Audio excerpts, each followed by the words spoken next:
Post-Traumatic Thriving. We are here in our episode number 4 with Jessie Buttafuoco. I was thinking it was 39.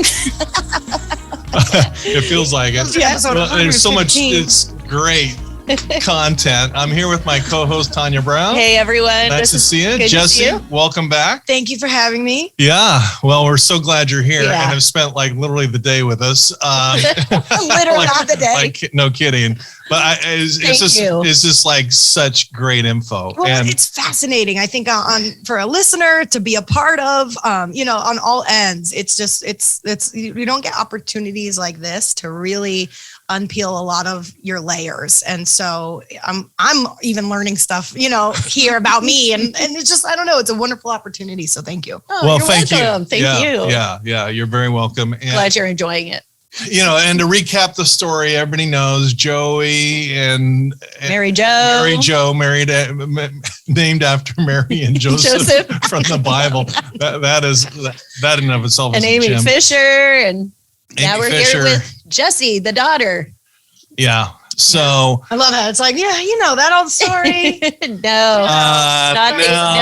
You watch the news, you think you know all about it. Yeah. And it's like you don't know all about it. You don't know all about it. Like with your thing, when you're going through that thing, I knew a lot of the inside story, and I would, of course, watch the news like everyone else is like, they got like 10% of it. Yeah. Like there's a lot going on and plus a lot of inaccuracies. Oh, tons of inaccuracies. And hopefully we're kind of, doing some kind of services, getting the real story out, in our conversation Well, today. I think what's great about this is you're allowing your guests and me in particular to control their narrative. Yeah. I'm telling the story. Yeah. You're not listening to a produced segment that's made by a conglomerate that has a bunch of, rules and regulations that they need to follow. And, in terms of just like, or money, or, there's just so many ulterior motives behind true crime productions, especially. Yeah. And the here is different. Here's in order to help people thrive, survive, dive, or whatever, it's different. This is the motivation for this conversation we've had in the last 3 episodes. If you missed, go back and listen. Oh yeah. It's different than trying to exploit or just do it to have, a name on your roster.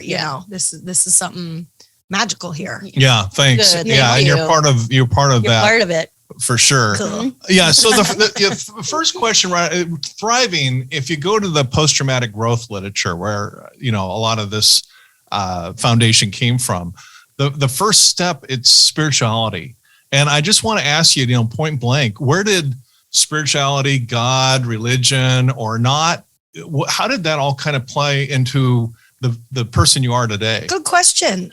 Because my relationship with God, universe, whatever you want to call it, higher power, has always been present in my life, but it's changed throughout my life. So growing up, I grew up in the church. I grew up in a Catholic church. I was baptized, Holy Communion, altar girl. I was given the communion to the priest, washing his hands and in the church choir and like all that kind of stuff. And I was very active in that community. And I kind of enjoyed that growing up, going to the carnival, the St. Rose Carnival in the summer and things like that. And my grandmother worked at the church. Like my mother went to school at that church. Mary and Joe. So we've been a very God, I guess, family-ish. But my mother was also traumatized by her Catholic upbringing. So she didn't push it on me very much.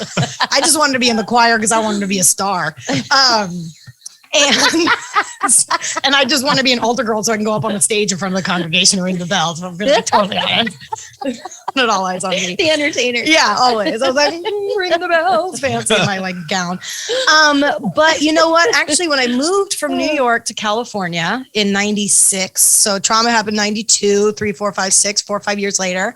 One of the first things I wanted to do when I came out here in 8th grade in California was get involved in a church, make some friends, who knows, get started. And I remember going to a church in the Valley and wanting to be in the church choir. And when the priest read my name on the paper, he goes, "Oh, but if you go, any relation to that clown, Joey?" And I died inside. And I said, "Yeah, that clown's my father." And so from that point on, I had a very complicated relationship with the church and God. And like, this is a priest. You're clowning my father.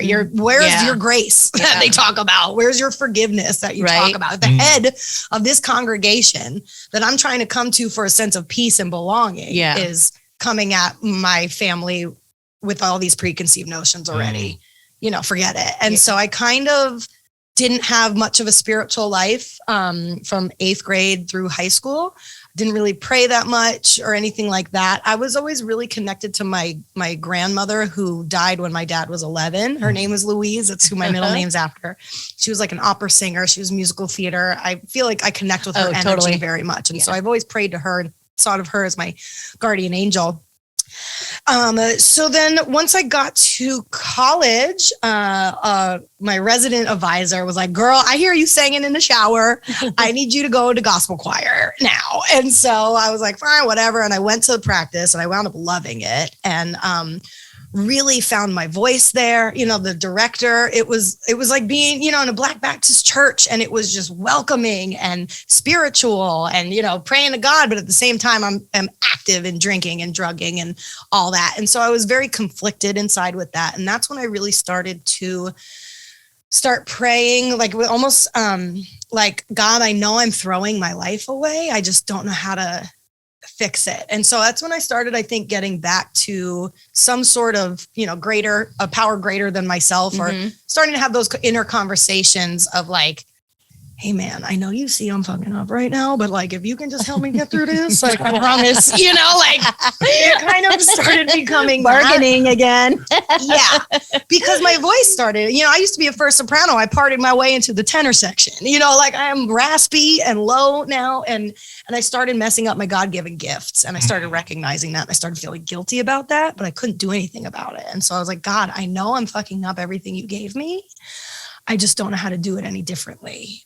Please help. I can't stop. I don't know how, and so all that kind of went along, and I'm singing, oh Lord, I've sinned, but you're still calling my name, and trying to get through that. And then, what's interesting, after graduating college, I worked with a lot of children.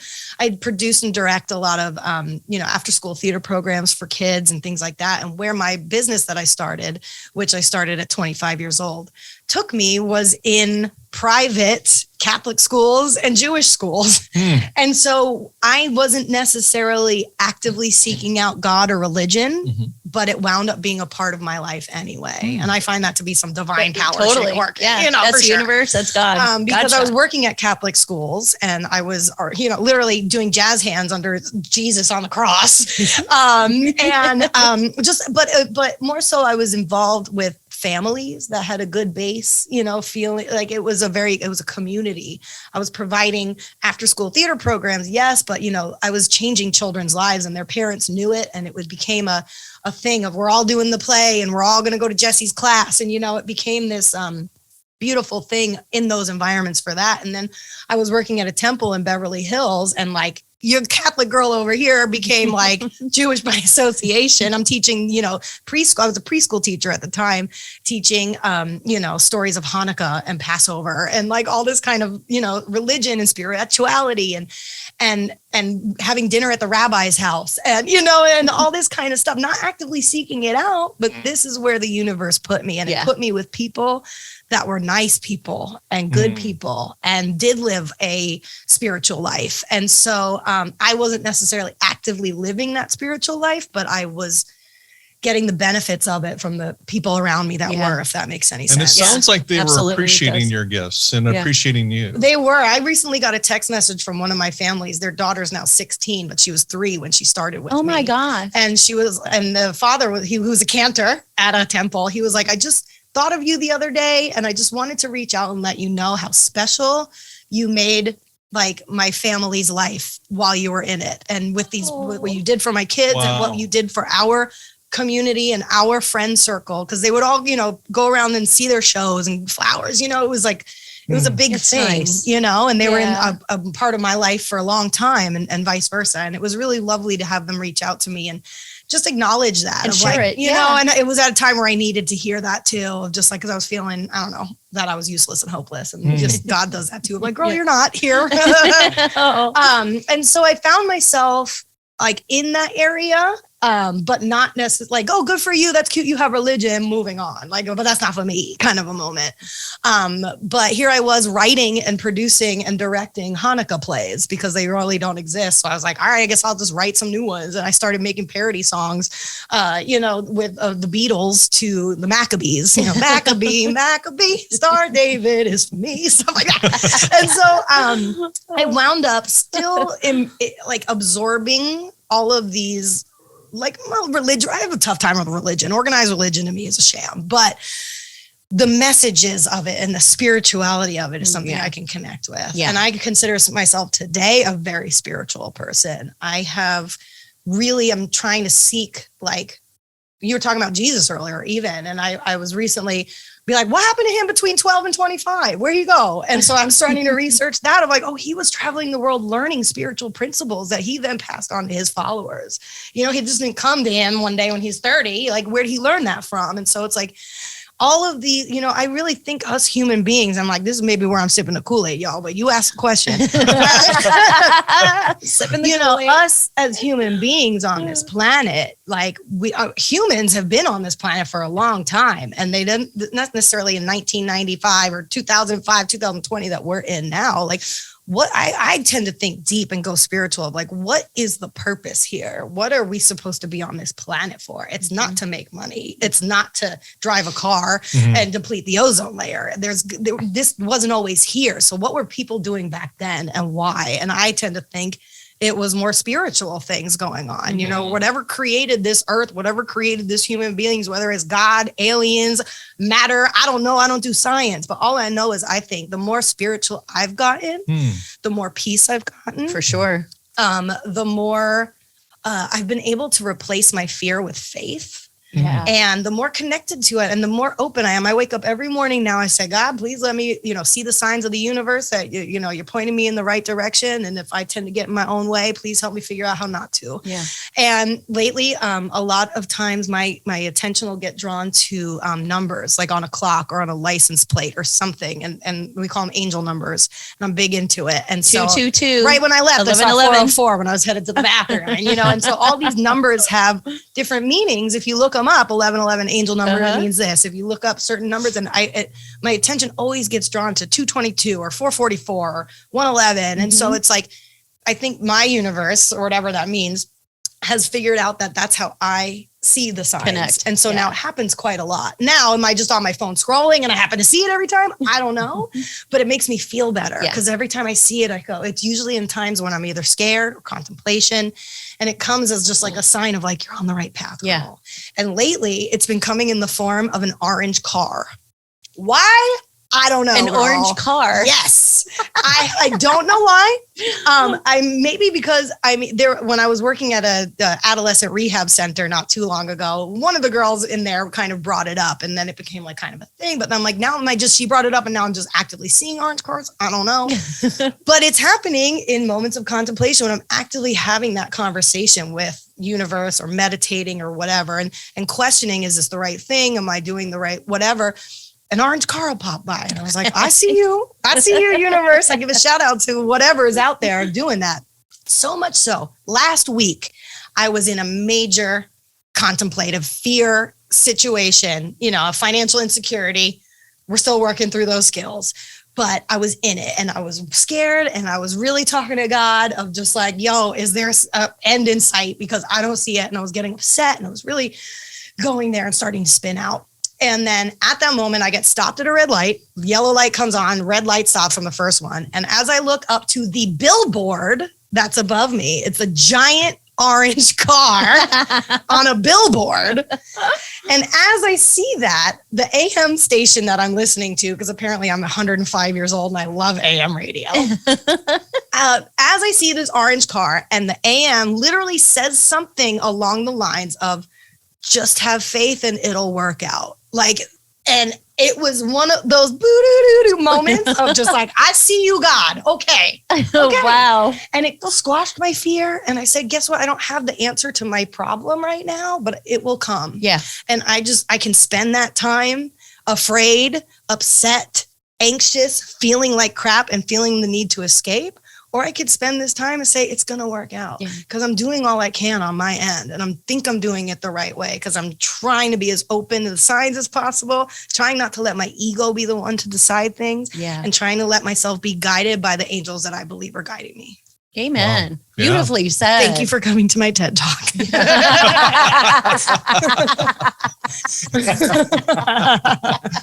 So yes, I'm spiritual. Yeah. Well, it sounds like I want to use the language you're comfortable with. So you feel like a connection with the universe. I do. And you're a spiritual being and you like to, sounds to me, kind of connect with beyond the five senses. Absolutely. Into the sixth sense. Yeah. Okay. Yeah. It'll come a lot in nature too. Like I'll get a lot of butterflies coming around like, oh, so here's a good one. You're going like this. So I actively do not talk to my father. Through my work in recovery and sobriety, I have learned that his toxicity is just bleeding into my everything and that I needed to cut that cord. Okay. Not because I haven't tried hard enough. I've accepted, I forgive. There's no anger I have towards the man.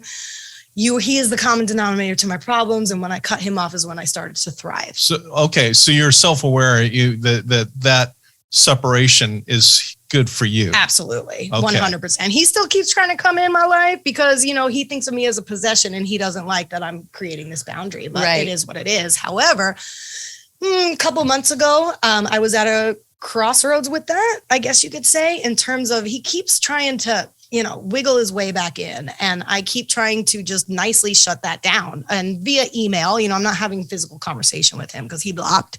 But I, hey, are you interested in seeing me? No. Are you interested in getting together? Blah, blah, blah. And so I just poignantly had to write a devastating letter. Like it must have devastated him or not because he doesn't feel, I don't know. I needed to say it for me. And it was basically like, listen, like, I need to protect myself from you. Like, I love you still. And there were great moments. Thank you for the water balloon fights. Thank you for almost putting me through school before the SWAT team came and I had to figure out the rest of my life. Thank you, for drawing a palm tree on my lunch when mom was in rehab and you made my lunch that week. There was almost like, so listen, there were good times, Dad, but like, unfortunately, your personality disorder and your life choices greatly affected me as a human being. And I simply can't have that in my life anymore. So I kindly ask you to respect these wishes. And I have no desire to have a relationship with you. I greatly hope that you do heal and find a way to feel and live out the remainder of your life in a happy place, but it's not going to be with me. So, Powerful. It was. And it was, but it was a thought out. It wasn't written in haste and emotion. Like I talked to my therapist about it. I probably sat on that letter for about a month, revised it, took some mean things out when I was like, get things better, I was like, no, because that's not the point of this letter. Right. I don't want to incite anger. I just need to vocalize. I need to prove my point here. Not even prove a point. I just need to set a boundary. That he's so good at manipulation, right, and winding me down, and this is not going to be that time. So I've given that plenty of times, and it's literally wound me almost killing myself. As I told him that, I was like, listen, like the chaos that you caused me in my life, I almost killed myself over. I can't do that again. I'm finally out of the gutter. Good for I'm you. Not letting you back in it. That took such courage. It was, but you know what? And then this is where the spiritual part comes in. So the day I'm sending that letter or thinking of sending it, I was like, all right, universe, I think the draft is ready. I was like, is this the moment this is me saying goodbye to my dad, basically. Yeah. Whether he believes it or not, for me, this was my final, I'm not going to have a dad after this. And I'm getting emotional because I'm still upset that I never had the dad that, I see other people have. Every young lady, every girl needs wants a dad. Yeah. And so thank you, Boo. She's handing me a tissue if you're just listening. And so, when sending that, this is final for me. So this is a big deal. And so I was like talking to my higher power, just like, all right, this is what I'm going to do right now. Like, should I send it? Should I not? I was talking to my mom about him in her office. My mom and I are together. And then all of a sudden I look out the window and there are 12 doves on my front lawn. Doves. 12. It's like, this is not a nature, thing going on. There are 12 doves on my lawn. on because I asked for a sign. You got it. And I got it. And 12 I said doves. I mean, maybe, and like doves maybe mean 2. geese, right? 12. 12. It is an even number. So good. Right? Everybody was Is it happy. aviary or whatever they call it. No. 12 freaking doves. And I have a witness because my mother was there. And I was like, What? That's your that's sign. my sign. And doves, they're peace. They're peace. Right? Yeah. And so Letting I was go, like, this is freedom. right. And so I was like, Love. and that's another one of those signs for me of like that girl. That was What a big freaking one. And I've never seen him again. I've never, and it's just, that was too powerful and too in my face. Yeah. And I literally just went, send, Yeah. There you go. bye. Bye. Wow. Yeah. That What was your I've sign. heard is, I think 2 episodes. Wow, that's And I had a powerful. lot of those. Yeah. 2 episodes ago, you said you were a people pleaser. Mm-hmm. And what I hear you saying in the thrive stage is you went from the people pleaser to really self-respect. Yeah. Mm-hmm. Setting Yeah. the boundary. Did I get that right? Nailed Yeah. it. Nailed it. Absolutely. Okay. Mhm. Yeah. And the other thing I wanted to kind of go back and because you said 2 things I want to just kind of reconcile in my mind where you're coming from.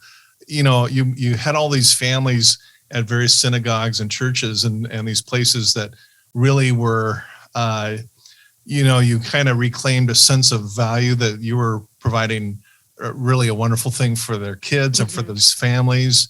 And that you loved and respected them and they loved and respected you. And you had this kind of almost sense of community or maybe entirely a sense of community that was really helpful. Mm-hmm. And then you said, organized religion's a sham. And I think I personally agree with you in large part, but not entirely. I think there's enlightened religions and I think there are unenlightened religions. That's kind of Yes, where I I'm agree to coming- that. Yeah. Oh, Yes, okay. I agree to So- that. Not all of it is, but Okay. I just think, want to yeah. kind of clear that up. yeah, I think when people start taking the Lord's name in vain and start, trying to make money off it and have ulterior Yeah. motives like that, that's the kind of organized religion I don't get Yeah, into. yeah. But if it's, being of service to a community with Yeah. not expecting anything in return, Yeah. I'm all about that. Yeah. Well, amen to that, sister. I mean, Hey. Amen. well, no, I was just reading. I just learned about this. Raise it. Have you guys heard about Hallelujah. what's it called? The Decate. Anyway, it's a first century writing from the early church fathers of Christianity, and it's like a pamphlet. And it basically goes through the rules of Christianity. And I was reading it this week because it's very short. And I just wanted to think how early Christians thought as opposed to these mega churches today. And they said in there, if a prophet comes to your home, invite them in for one night. In other words, if they stay longer, they're a freeloader and get rid of them. It actually said this. Mm-hmm. And then it said, if a prophet ever asks for money, they're a false prophet. Mm-hmm. And I thought that's really simple and that's really clean. Yeah. And I can get behind that. I mean, Yeah, there are people it's with, simple. I guess what I'm saying is there are people that have spiritual powers that clearly I don't have. But if they're legitimate, they're not trying to monetize this religion. Right. Right. Right. Does and they're that not using sound their fair? Yeah, makes religious sense. fame to hawk their books Right. or, Yeah. things like that. Yeah. Okay. So, I think we're on the, Yeah. I'm tracking with you. Yeah. I'm, But I do think there's a lot of power in spirituality. Yeah. Oh, yeah. And it's helped squash my fear a lot because I grew up and I walked around with a lot of fear all the time. So now when I feel those feelings come back up, I immediately start connecting with Yeah. a higher power Right. or Right. the universe or Pray, meditate, contemplate. Yeah, stay yeah. still, be Right. be still. I think, that's why people are so, they're scared to meditate. They're scared to pray. They're scared to, find spirituality because we're so busy all the time Yeah. that nobody sits still enough to feel that joy, to feel that peace. Mhm. I know on days when I'm not connected, my day is a hot mess. Yes. A hot mess. Yeah. Oh my gosh. And now I'm able to catch it. But back when my friend Troy died, and, I'm sure you read that in the book, that is when I hated God. Mm-hmm. And somebody said to me, how can you hate God? I'm like, oh, it's real. Mm-hmm. It's real. Oh, I hated God last week when I got a ticket for not being hands-free on the freeway. Uh-oh. Said, "Fuck you," I was cursing God. Mhm. And then I said, oh, sorry. But, you know. I got one of those too. Yeah. I was And I'm like, so not that person. I was so mad. he was like, didn't you see me? I'm like, obviously not. Right. I was like, that's a whole nother story. Yeah. But it's the, you know, you can hate God or you can love God, and by God, I Yeah, mean, peace. you know, whatever that Higher means power. to you. Yeah. Yeah. I don't mean the white Jesus on the crown of thorns that come out Right. at Easter. Like Yeah. he's from Egypt. It could He be wasn't even anything. white. It could be anything. Like, come on now, you know, so it's What- definitely. What I'm getting from you is that you really are trying to connect to a higher power. Yeah. Mhm. And that's obviously something that I don't know that our 3.5 pound brains can really wrap our heads around what that fully looks like. Mhm. But I think we get glimpses. Mhm. I think is what you're saying. Like the 12 The dove 12 story, doves. that's a glimpse into something. Yep. I mean, what are the odds in LA? Right. 12 doves. I don't think I've ever seen a dove, and I've lived here my Right. whole life. Oh, seriously? Like, no. like one, let alone a white one. You know, so I remember when my dad died, we had this cactus outside of his bedroom, and he died at home. And there's a bloom on this cactus that only blooms once a year. And the day he died, 3:40 a.m., literally it went open. No. I have a picture of it. wow. Yep. Some universe. I have a stuff. picture of it, and it Wow. only blooms once a year, or Yeah. no, one time. It only Yeah. blooms one time, and it bloomed on like Wow. 5 minutes after my dad passed. Whoa. Yeah. Yeah, my mom just like sat there and she just went, because we were all in our courtyard, and she just went, like, yeah. I'm like, Yeah. oh my God. Wow. And you know what's So- cool? I hear a lot of those kind of stories in 12-step programs, because Yeah. 12-step programs have a spiritual component to them as Sure. well. Mhm. And so I know that there's something else out there. Oh, Miracles absolutely. happen. I mean, the fact Yeah. that my mother is alive, that's a miracle. Yeah. Amy Yeah. Fisher tried to shoot her twice. The gun jammed. Yeah. You know, Wow. they found extra casings next to her body. And so, like, what's that? That's, I feel like, some divine intervention stuff. Mhm. Yeah. You know? Oh, for sure. I hear you loud and clear on that. Mm-hmm. And what's interesting, and I love For your sure. whole story. I just got to say, I'm just Mesmerized. a big fan. You know, a lot of people that go through trauma, I don't know the numbers, but I know friends that I have and family that I have been through traumas, and they end up hard, stone cold atheist. Yeah. And I see it a lot. I'm going to tell you what I think, and then tell me what you think. I on one hand, I don't want to be judgmental because I haven't been through what they've been through, but I think it's sometimes it's a landing place. In other words, just, you know, it's like your mom in the hospital. You just have to turn the dials off, everything else in your life, and just heal, you know, and that's it. And I think that's maybe part of the healing process. But what I've learned more and more as I get older and see my, friends and family evolve, is that that's kind of usually a temporary holding pattern until they kind of get healed to the point where they kind of entertain the idea of spirituality at some level again. Yeah. Mm-hmm. I don't know but I admire the fact that you stayed connected at some level spiritually through this whole shit show Yeah. that you went through. Yeah. Does that make sense? It does. Yeah. And I've had my periods of like not believing or be like, if God's real, there's no way because he's putting me through X, Y, and Z. And so Yeah. I've definitely had those moments too. Yeah. 100% I've turned my back on it. And when the priest called my dad a clown, you know, that kind Yeah. of thing. It's rocked my moments. But Mhm. I think overall now is my 38 years on this planet.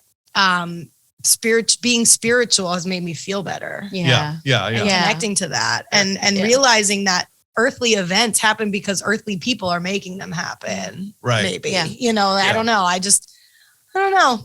We I don't feel have better an- having a higher. Yeah, that's it. We don't know like why these things, happen to good Yeah. people, to bad people. We just don't know why. Right. But we need to do our way we need to do like our lives to find that peace every day, and that, again, that doesn't need to be going to church or doing meditation. Play with your dog, do something every day that brings your heart to joy, to smile, like do something that lifts your spirits, Brings you in the light. Yeah. Yeah. And that gets you connected. Well, one thing's for sure is God, whatever God looks like. I don't think our 3.5 pound brains can wrap our heads.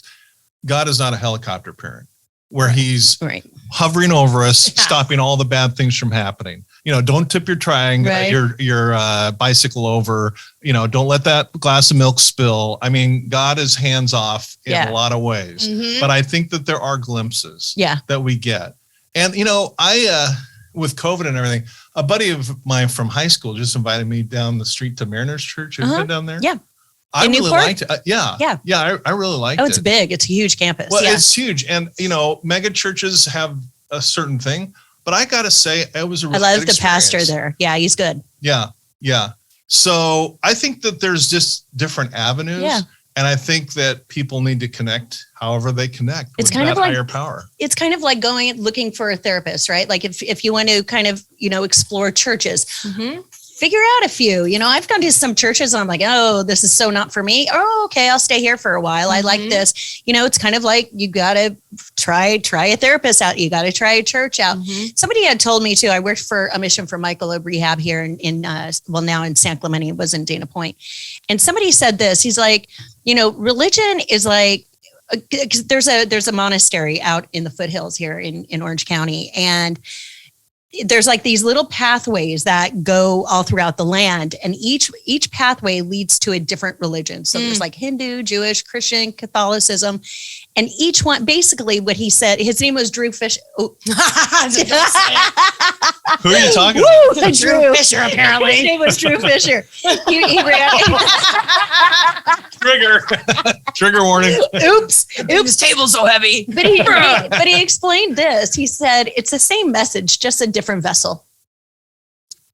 It's the same message, just a different vessel. He's like, we all are carrying buckets of water, right? It's like, it's the same thing. It's the same bucket. It's the same water. It's the same message, just a different, organization. I like different that. vessel. There's a term I learned from my sister. It's prima theologia. Have you heard that one? No. It basically means that at the start of the world, God disseminated through all philosophies and religions certain tenets that show up everywhere. Yeah. Loving your neighbor, loving yourself, being respectful of others, just the basic moral codes that we all kind of know about, not necessarily always do. Right.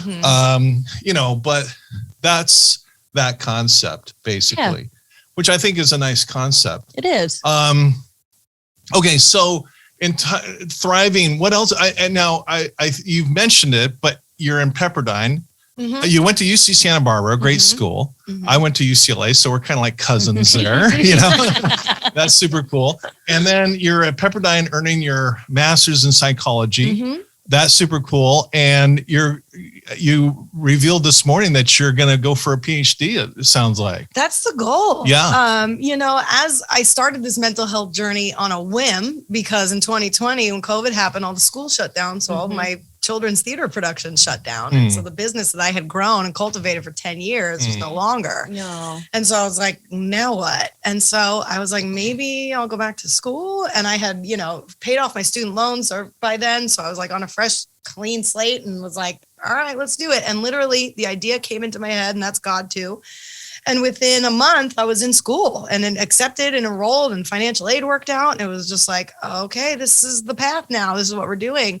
And it helped me heal so much because it legitimized all the feelings I had inside with actual technical knowledge of like psychology. And this is what was happening to me at the time. So that's been lovely.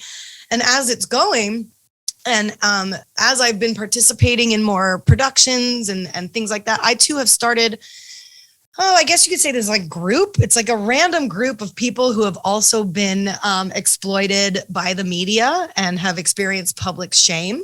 And so we've kind of been sharing our stories with each other, and like something has to change. This isn't, it's friends and families of victims and public figures where it's like this. We're all being treated this way. We all have these stories of being asked to do another take because I need to cry more, right? Or, and it's like, and it's from people in all walks of life. And we're starting this, listen, things need to change. And so I was like, I'm really inspired to go now. I want to get a doctorate in, I blanked, take that again. Sorry, she's taking my picture. And so I want to get a doctorate degree in media psychology because it really isn't out there all that much. Because as I'm in school, I've been writing a lot about my family and the psychology behind public shame, what it does to people and all that kind of stuff. And I've had to do research projects on that and look up peer-reviewed journal articles, and they just don't exist.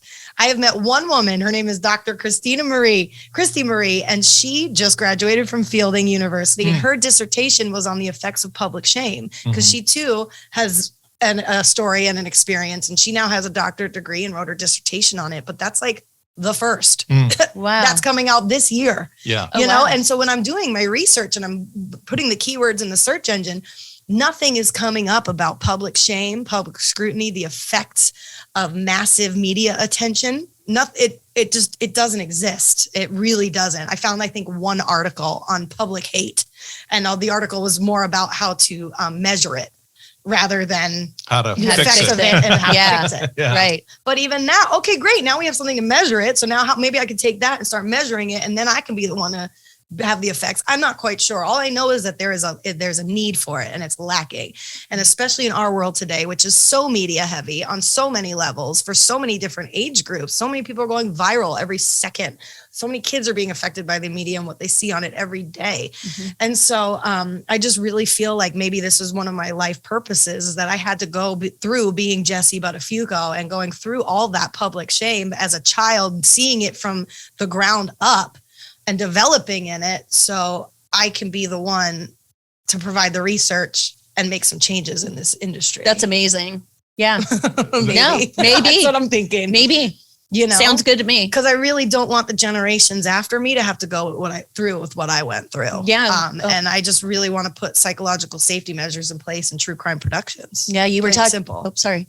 We were talking earlier on our break where you said to be kind of a consultant, right? So, you know, for people like us who had to do these interviews where, you know, 6 hours and they only take two minutes, right? Or they're telling us what to say, what to do, what to wear, what not to wear, and bullying you, and into bullying doing you, it. right? Exactly. And forcing you to say things you don't want to say. Exactly. And then you say it once, not thinking they're going to use it, and that's what they use. Yeah, exactly. And just completely being railroaded and exploited for the needs of production companies, and not at all trying to help or alleviate the stress of the people that are being interviewed, because it's traumatic and you get re-traumatized. Exactly. And so I think it's important we need on-set liaisons for that. For sure. People like you and I who have been through it, who have been interviewed 10,000 times to help the victims either feel safer so they can really tell their story, or help the production companies be more trauma informed on what not to say to trigger your guests. Exactly. What to, like a lot of times, and because I've been trying to pitch it around to different networks of like, hey, do you need this, service? And they're terrified because they think I'm going to shut them down. And they think I'm going to tell the person, you don't have to answer that. But it's not about that. If y'all just listen to me and what you used to do to us, you can change the way in which you approach these people or talk to these people. Absolutely. Or have a conversation. It'd be a better interview. It would be a better interview. Yeah. But you come at it, these production companies come at it with this just insensitive. I got to get the clip. I got to get the shot. I got to make sure the sound audio sounds good. Yeah. Moving on. Like that happened to me. I was 3 hours in an interview chair and one of the biggest conglomerates on this planet that does true crime production. And as soon as they're done with me, the cameras went off. They went into their stuff and they left me in a room.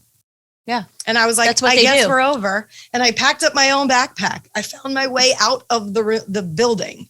The camera guy found me in the elevator. He's like, they all left you? I was like, yeah. They don't care. They all went to the editing room because they have a deadline. Yeah. They don't care. They don't care. They don't care. Yeah. And they think that flying you out and paying for your hotel is enough. And that doesn't pay my bills. No. It doesn't. No. And people can say what they want to say about, well, how are you making money off this tragedy? I'm not.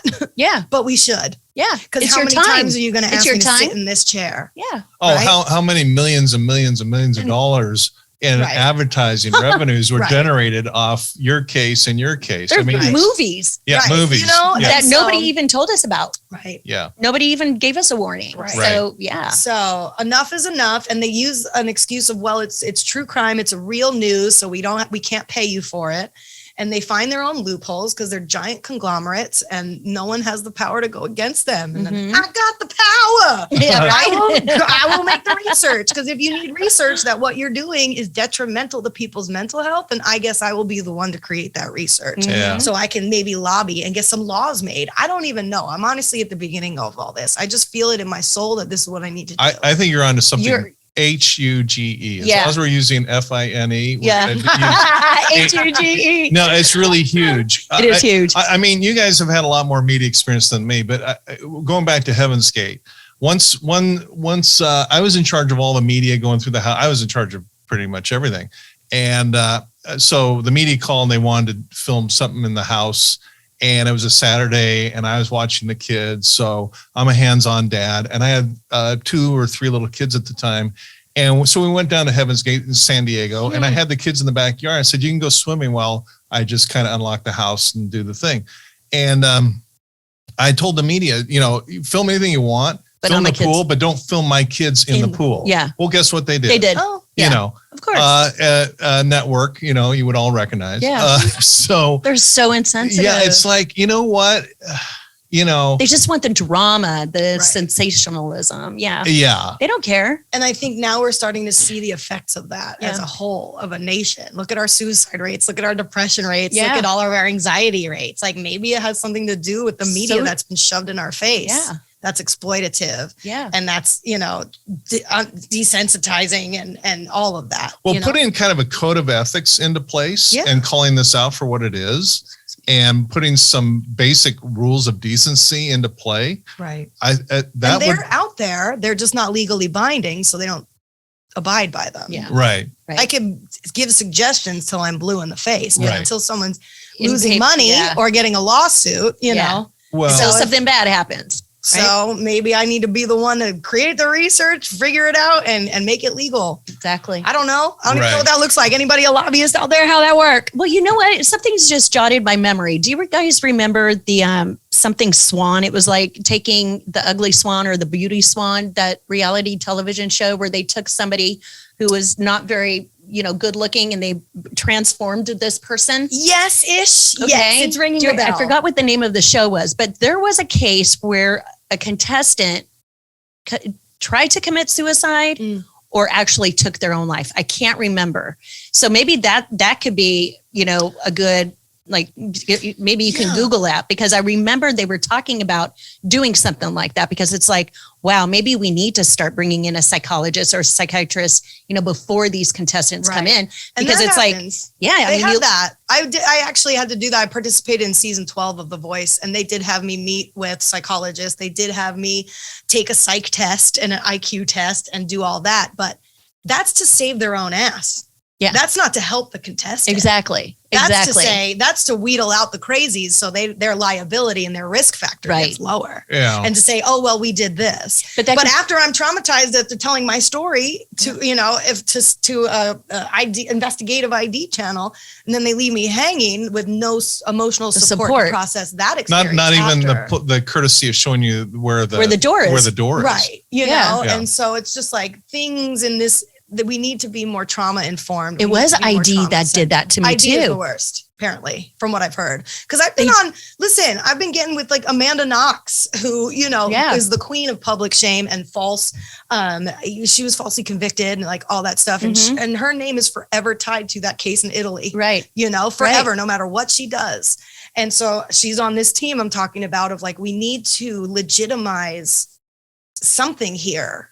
We're not just news bites. We're people with stories, and we deserve to be treated decently. Yeah. Well, Jessie, there's something I got to share with you. Sure. Okay.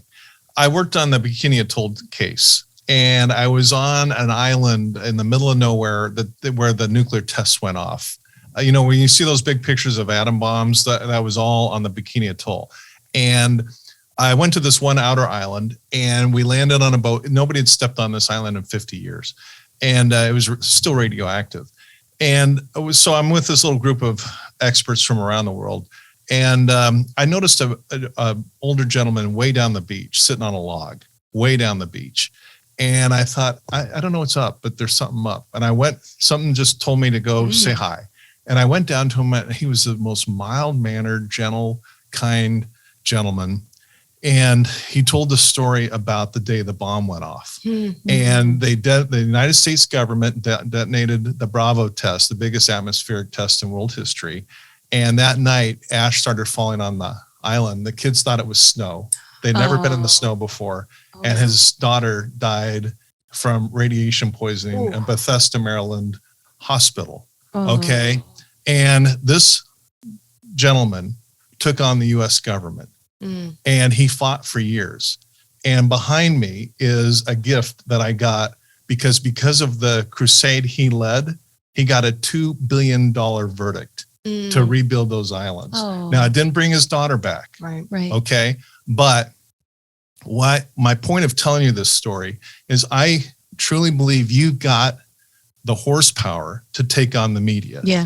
Yeah. You know what I mean? Thanks. You know, and You have the personality for it. well, I feel it too. So The it's really nice tenacity. to hear yeah, it. no, Yeah. I really, I wouldn't say it if I didn't believe it, because this guy who, if you were to meet him, would not think of him as someone capable of taking on the U.S. government and getting the largest judgment in the history of the world for an environmental case. $2 billion, that's with a B, not an M, Wow. $2 billion verdict, and all from this guy.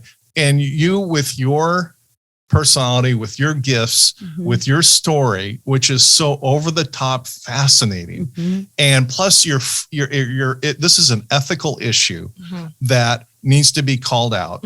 You know, you've both identified, all three of us, I think, have identified problems in this area. And I want to give a shout out to Fielding. You know, Fielding is a school a lot of people have heard of because there's no football team. Well, yeah. Well, I happened to go there, and the guy in the office next to me went there. There's 3 PhDs here, and the other PhD who's here is a professor at Pepperdine. So, Oh my gosh. you're amongst. Universe is working. Yeah. All we need is the orange car. Yeah, right. Well, and Pepperdine's a great university, but Fielding, I mean, my doctoral advisor went undergrad to MIT, then he went to Stanford for grad school, then he went to theological school at Yale, and then he ended up at Columbia in sociology, which is my specialty. Wow. So the training there is great. And I think with that background, if that's where you end up going, you have what it takes to take on the media, just like my buddy John here took on the US government, you know, and get a great verdict. So I just am really excited about watching you continue to thrive, because thriving is not like, okay, I'm here, I'm thriving, I'm done. I'm done. Okay, can I go home now? Right. You know, Move on. it's a stage. Yeah. You know, and you're going to revisit the survival stage, and you're going to revisit even some of the dive stage and some of the anger and some of the depression. It's rinse and repeat, but you're clearly solidly on the thrive stage. So I'm just like, you know, go Jessie, Go you know, for it. because this is Go Jessie. this story's not over. No, it's No, not. I feel like it's just starting. For Yeah. me Yeah. personally. I mean, I'm at year 4 of no drink, of eliminating alcohol from my diet. And so since then, I've just really been able to, I would say this past year is when I'm really like, let's do this. All That's right. so I good. feel like I'm healing enough to where I can take on bigger adventures. Yeah. And it's just like every day I'm more motivated. Like I'm getting a degree in, I don't know when, I don't know how. It'll But happen. I'm getting a degree. I'm going to go become Dr. Jessie, get a doctorate. I want to go to Fielding. I've already researched their program. They have a great media It's psychology exceptional. program. Yeah. And so I really just think I can do it, and I want to do it. And all the signs are like, literally the universe gave me this gift of a life story and this experience of being railroaded by the media, but not being the direct target, but seeing how damaging it can be, and knowing that I'm not alone in that, and that no one else is going to care about it, because no one else is like, you know, like people do things because they're passionate about it, and they're usually passionate about it because they went through it and they want to change it. Right. And so like the club we're in, Tanya, not many people have necessarily gone through what we went through. Yeah. But we are here now and we want to change it. Exactly. I want to change it. You know, it's done. I'll be part of Team Jessie. For real. I mean, Yeah. I almost killed myself because of it all. Yeah. You know, and so no, I don't want anyone else to get to that point. I don't want any other child of someone infamous or regularly famous to feel that way. Yeah. I don't want someone that went viral for doing something stupid in math class to not, you know, killing themselves a year later because they can't handle all the crap that comes along with it. Like, Exactly. Let's put some safety measures in place. Let's put our stories out there. Let's create a community for these people to come to. Being infamous by association is not fun or easy. And changes need to be made. And obviously they're not going to be made with the current people in charge of that, because they are still operating in old mentalities of salacious, of sex cells. We got to shock them and value, blah, blah, blah, blah, blah. No, who says? Yeah. Who says? Break the Let's cycle. try something different. Break the cycle. Plain and you're so simple. passionate about it. So here I am, I'm thinking, okay, in my head, I'm asking myself this question. Why wasn't I so affected by the media as much as you? And I think it's because the huge age difference. Like my brain was already developed, maybe one more year. Or maybe 10 more years after that, who knows? But with you were such a small kid. You were 9 years old when this happened, and your brain like sucked everything in. So I think that because the age difference, that is what's driving you right now, because I never would have thought. It's like, okay, it's an experience, whatever, it happened, but with you, it's like your life was so hard from 9 to 30, 30 years old. Right. And it's not going to get any better unless some changes start getting made. Because I can't sit down for another fucking interview and have you tell me to do it again when a helicopter comes by. Yeah. Or have me do your voiceover for the beginning, saying May 19th, 1992. It's like, oh God. Joey Buttafuoco slept with a 19, it's like, stop. Yeah. Stop. Yeah. Stop chewing me up and spitting me out. I've seen you do it to my parents. I've seen you do it to your family, Tanya. I've seen the media do this to so many people. Yeah. And Monica Lewinsky. I mean, all of these all people, of them. and it's just like, enough. Yeah. How much longer are we going to be doing this? You're killing people. Yeah. And it almost killed you directly, but you're creating environments that people cannot tolerate that make them want to kill themselves. Yeah. And that's what's going on. And that's what's happening. And that's not okay with me. Yeah. And I was almost there myself. And now that I'm not, I just, I got to do something about it. That's why I'm thinking, like you've said it a couple of times during these episodes, where maybe that's why God put me through this, hellacious story, so I can do this work. But it's so true, because like I said, it started at 9, and your life really, even though you were functioning, it really was a hot mess up until the age of 30. No. Yeah. I only am now feeling that, this is what I maybe could have been like. Yeah. If all that didn't go that way. So, so you know what? Sometimes we need to look at our tragedies and traumas as, blessings. Yes. As you're going through it, you're like, why is this happening? We all have said that, and it's like, this isn't fair. But, sometimes when the timing is right, when healing is like you're going through the healing or you're at the end of the healing, it's like, okay, now I see the blessing in all of it. It took 30 years, right? It took, many years for me too. So it's like, but eventually you get to go, you get to that mindset where it's like, okay, I can see the good in this now. And I'm turning my pain into power. Yeah.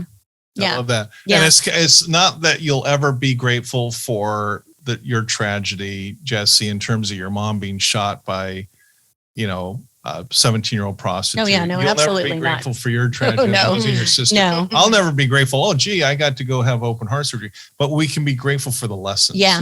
There can be gratitude for the wisdom or the insights or the ability to help others. Yeah. That came out of that. So I'd rather have gratitude. I'd rather have my sister back than do this. Believe me. I love y'all. Right. I love helping people. But to tell you the truth, I would rather have my sister here with me down at the beach, hanging out and all of that. And then, not going into a psych unit, attempting 2 suicides. Right. Like, come on. No, I would rather have my sister here. But, we have a choice to either sit, sulk, and feel sorry for ourselves, or try to make a difference in somebody's life. It took me a while to share my story. It's taken you a while for you to share yours, but again, it's not in our time, it's in their time, his time, whatever your God is, it's always in his time. You know? Yeah. So, and you mentioned a book. You're thinking about a book. When should we start looking from a book from Dr. Jessie? Well, I've got a lot of ideas in my head. Okay. Obviously a memoir, just to kind of get the facts out. I want to call it No Ifs, Ands, or Buttafuocos about it. I would love to even do down the road, like a scripted series about it. I think it could be fascinating. Even just like I can visualize the Madonna incident as a great, episode, things like that. I think it would be kind of interesting to do. Cause I also I like production. I like shows. That's what I do, produce, I've done a ton of that stuff. And so it's always like, I don't necessarily want to use my name and my story, but like, girl, use your name and your story. Right. And all my skills that I have are production and film. I've got a lot of friends in story production, TV, like I'm Hollywood. That's kind of just what I do and what I've always wanted to do. I mean, even when baby Jessie was trying to get discovered in front of the cameras when they first started showing up. In front of the crime scene tape. Right. And so where was I going with that though? Well, I think the point is that you turn on the TV and you watch a guy making a model airplane in his garage. It's like your story blows that one away. I think your story, when Tanya told me about you, it's like, wow, this is going to be really interesting. And then of course it's 100x what my expectations were. But there's so much of the story that the public, in other words, people like me, don't get. And it's a fascinating, and the insights, they're valuable insights. So I think I rather turn on the TV and watch, a documentary or a movie about what really happened, along with the peripheral fallout and the damage that it caused, the media's role in that, and kind of telling the media, hey, as long as you're going to be telling people's story, that's a real responsibility, and do it responsibly. I mean, we all want to know the story. We're all, very curious about the stories, but do it in a way that we can look back and say you didn't do more damage. Yeah. Enough damage has been done by this horrible situation. Don't compound it by telling the story in a way that gets a few more cheap, views. Like when FX came out with, I forgot what the name of it was. It was like that 10-week series that Jeffrey Toobin did. American Crime Story? No, it's the one with Travolta and Cuba Gooding Jr. Yeah. So that was all sensationalized. I can't even talk anymore. But majority of that stuff wasn't even true. But then ESPN did a series called OJ Made in America, and that was fascinating. I was part of it, and I couldn't watch it right away because it was just way, like I didn't know what to expect. Yeah. And I recently just saw the FX series, I think like 2 weeks ago. Oh, really? So I sat on it for a while, but with OJ Made in America, that was top notch. They won an Oscar for it. I mean, it was really like legit because they brought in the history of the African or American African, community, equated it to OJ Made in America. Like there is a history that led up to that event. And, and of course they showed, the people on the freeways and, the signs, the protesters and that stuff I didn't see because we went underground. We didn't go through the front and we didn't see all of that unless it was like on our four corners of Monarch Bay and Pacific Coast Highway. But that was really beautifully done. It was respectfully done. But anything outside of that, it was Hollywood, like ridiculous. I'm sitting there just going, are you serious? Like this is ridiculous. And nobody told us that, that Cuba or what's his name, Jeffrey Toobin was even going to write that movie. Yeah. So, yeah. But there's a good way to do it. And then there's a bad way to do it. And I think it's about controlling your own narrative. And that's what I'm trying to do. I'd like to do some public speaking. I'd like to, maybe do some college tours or something like that. I don't know. I'm just kind of getting started in all this. Super so cool. I'll help you do that. I would love that. I've got a list of colleges with phone numbers. So that'd be great. Yeah. I'm learning to also because you definitely, you have a story and, even like if you're, speaking on the college campuses, talking about the media, talking about media psychology and the detriment that it can have on somebody's psyche. Yeah, absolutely. Yeah. Well, I got just a couple more wrap-up questions. First, I just want to say thank you from the bottom of my heart. I think I say that for you too, Tanya. Oh, yeah. Just for hanging out the whole day. I hope you feel like you've had the chance to tell your story your way. That's what we want. We don't have an agenda other than you have a fascinating story. Let's hear it. And every nook and cranny of it. Yeah, y'all got the nooks and the oh, good. I know we went way over. Yeah. But you're asking the good questions. And what I like is you're listening. You're listening. And then you have a beautiful way of saying, let me see if I heard you right. Yeah. And you kind of summarize what I just said, but in a different way. And like it validates it. And it's just like, okay. Yeah. Cool. Yeah. Nice. So we hear you. I'm going to ask you kind of an awkward question and we can edit out if you don't want to answer it. But if you were down at the supermarket and you turn the corner, going from the frozen section to the produce, and there in front of you was Amy Fisher. Ooh. What would you say? I thought you were going to ask if my dad was there. Well, we covered your dad. I actually shop at a mart that I know he don't shop at. So Okay. I think we covered your dad. Yeah. You know what? It's interesting because I've never actually seen her in person. Yeah. Ever. And so she's just this Disney villain type of thing to me, Right. where she only exists on this digital or printed plane. Right. So I wonder. I don't know. That question has been asked to me a few different times in my life, and immediately it would be like, well, I don't think I'd be able to control my body, and I'd probably kick her ass. But I don't think I'd do that anymore. I don't know. I don't think I'd confront, because she's also a very just a trash human being, always has been. And unfortunately, she never made anything of herself after this event. Like, I'm all about when people do something fucked up and then they can say, oh, that was bad, but like, let me help the other people not do it, Right. or just, turn your tragedy into something Right. positive. Be of She didn't do service. that. She never sought that. And I think she's got her own psychopathy and things going on like that, and psychosis and You whatnot. think? And extreme narcissism too. But, she continues to, sex work is work. Do you, if that's how you pay your bills. But, you had opportunities to maybe do something different and you didn't. Yeah. And so I don't even know if I'd waste my time with her. Hmm. I don't, saying something to her would, it's not going to do Useless. anything. Right. I had one opportunity to talk to her in 2008. She was a guest on the Howard Stern show, and the producers had called me and they're like, she's going to be here. Do you want to say anything? And I was like, yes. And so I called in, and they had her on the show for like 4 minutes.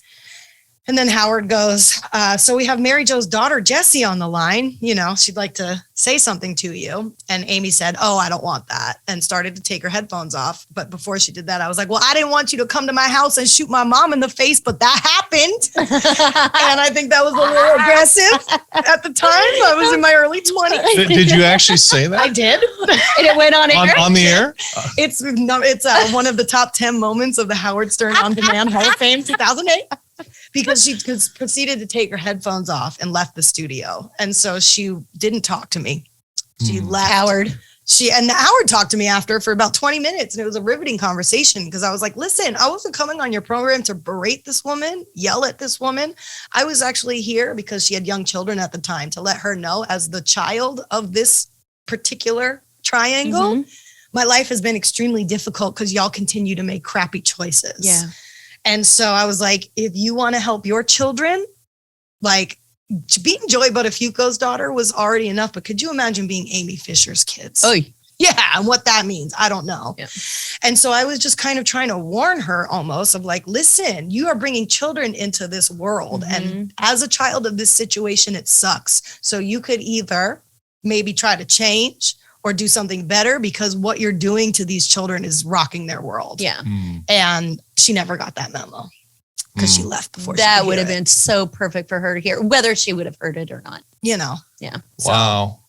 Okay. So I've never, if I ran into her, I would probably, she wouldn't know who I was. I don't think she'd recognize me. And, there's no, I don't know. Yeah. I'd Well, I wanna, get but it. at the same time, I'd want to, break a jar of pasta sauce over her head. I don't know. It depends. What's on the shelf? And I just don't know. I don't know if I'd roll up to her and I'd turn into this beast or not. You don't know until you're confronted with know. it. Yeah. People have asked me that too. And I'm like, oh, he's just vapor. But then if I see him, it's like, Might be different. It might be different. Exactly. I You never might know. be different. I just don't know. Yeah, Or I I'd don't be know like, hey, either. what are the numbers of your children? Because they probably need my help. Yeah. Yeah. What I kind of got out of it, you said something that was really got my ears perked up, and that is that, there was a time where you definitely would have. Yeah. It sounds like you've obviously given that kind of question a lot of thought. That happened to my brother's friend once. After she was released from jail back on Long Island, my brother's best friend was at a sandwich shop, and she went in to get a sandwich, and he was sitting there. And she came in, and it paralyzed him with fear. Wow. He didn't do anything or say anything, but and that was a big fear of mine after she was released, of every time I go back to visit to New York, am I going to run into her? Never happened. You just don't know until you're faced with it. But I loved what you said about accepting the reality that people make some mistakes, and some of them are horrifically big mistakes, but you sound like you have a lot of respect for those who take ownership of it and will have the humility to say, hey, I'm sorry. Yeah, I messed up. Which we won't hear from a lot of these sociopaths and narcissists. Never. But you're willing to extend the grace that people can turn their lives around and hope that they do. Right. It sounds, and I didn't get a hint. And I'm all about that. That you Me wish too. her ill will. I didn't get a hint that was No, because part her of you. life has already been ill will. Yeah. Me wishing that on someone else just does nothing but make me toxic and But, sad. but, exactly. but I admire the fact that a lot of people go through horrific things and they're caught into this battle of continuing rage, Right. and they can't get out of it. I had it towards her. Yeah, So and long. I don't say that judgmentally. I think that's kind of a normal, natural process, but sounds like you've processed that successful. Thank You know what I mean? Yeah. So as we wrap up, I'm going to ask you one last question. I just want to say thank you again before I ask this question. Butter me up So before you grateful. hit me with the hard No. one. I see what you're doing. I'm like, what's he gonna ask? Gee, I got to think of something really mean to ask. No, I just want you to have the last word. To share anything you want in terms of who you are, where you've been, where you are, where you're going, so that you have the last word. Oh man, well, you may see me now, but you ain't seen nothing yet. How about that? That's the last word. Okay. I mean, go ahead and listen to episodes 1, 2, 3, 4, and 5 if you want to hear all the words I've said today. Yeah. But I think it's important that no matter what we go through, it's important to be compassionate towards other people's experiences. We never know, what's going on in someone's world. Yeah. And keeping that in mind, even a smile can brighten someone's day. For sure. Even a, hey, how you doing can go a long way, Yeah. And I think one of the biggest takeaways from me, what I've learned is I've learned to really listen to my intuition. So if you have a gut feeling about something, do it, It's right. follow that. Yep. If it's to murder somebody, don't do that. But, if it's, even something random, like say hi to that person, say hi to that person. Yep. Because that person, for whatever reason, needed to hear it. Exactly. We don't know why or whatever, but I think kindness can go a long way. Acknowledge people too. Acknowledge people. Let them know you matter. I mean, even when I walk by homeless people, I always say hello. Yeah, Always. they're people. Yeah, People they're are people. people. Mhm. Humans are human beings in all shapes and forms, you know? And so I think it's just important to acknowledge that struggle. And just, I don't know, just live long and prosper or whatever they call that. Yeah. It can take you down. But it's okay. You don't have to live in that space, Right. whatever you're going through. Yeah. You know. Well, thank you. Say hello to your mother, Mary Jo, for us. And I'm sorry she was supposed to be here, everybody. well, I think we're We're going to invite her. I think that's going to happen. But I think it's a blessing in disguise because your story in and of itself is so rich and fulfilling that I think that this worked out for the best. I really do. It really did. We would love really to talk to your mom. And, and also I just want to extend I think, as I've already expressed, you're going to be doing some amazing things. We're going to be keeping our eyes on you, and you're welcome back here anytime. Cool. Yeah. Thanks. Share your story anytime. Yeah. Yeah. So, post-traumatic thriving, where we learn how to dive, survive, or thrive. The choice is yours. All right. See you guys next time. Bye. Thanks for supporting our podcast. Be sure to like, share, and subscribe, and follow us on your favorite social media. For books, merchandise, or to donate, visit CoreIQ.com. Post-Traumatic Thriving is produced by CoreIQ, a nonprofit with a mission to teach the life skills we all need but are not taught in school. CoreIQ and the Post-Traumatic Thriving podcast are for informational purposes only and do not provide medical or mental health advice. Always consult with your licensed medical and mental health care providers.